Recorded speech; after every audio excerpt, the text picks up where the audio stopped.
The situation at the U.S. Embassy in Iraq appears to be improving.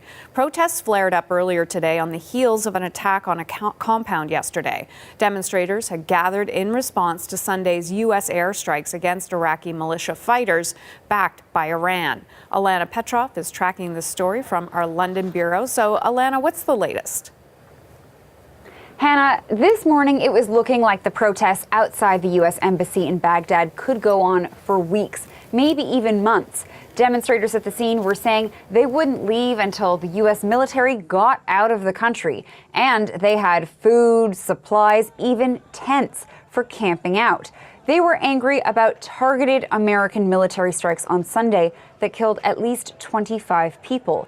But then we heard that groups leading the protests were telling their supporters they could clear out. The Iraqi government was asking them to leave, and the crowds listened. Now, many moved to a nearby location, so they didn't leave entirely. Some people ignored the instructions and stayed in place. But this is an unexpected turn of events, and it's a welcome development. It now looks like the situation, which escalated quickly yesterday, could be calming down. So, Alana, this is a difficult situation, as you're telling people, and it's hard to understand for people who don't follow regularly.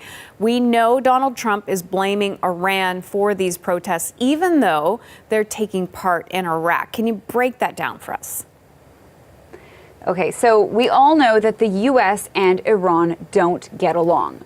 The U.S. has very strong economic sanctions on Iran that have really squeezed the country. And so there are many cases where Iran fights back. These protests that were happening yesterday and this morning, they're seen as part of a larger showdown between the U.S. and Iran. And these fights play out across the Middle East in different ways. So Iran is backing these protesters and helping to coordinate the demonstrations. Both the U.S. and Iran have a lot of clout within Iraq. Donald Trump also called out Iran for these protests in a tweet yesterday. Let's take a look at what he had to say. He specifically said in this tweet, "Iran will be held fully responsible for lives lost or damage incurred at any of our facilities. They will pay a very big price. This is not a warning, it is a threat. Happy New Year." So, even though the protesters are dispersing in Baghdad, the situation remains tense, specifically between the two rivals, Iran on the one hand and the U.S. on the other hand. Alana, thanks for breaking that down for us. That's the CBC's Alana Petrov in London.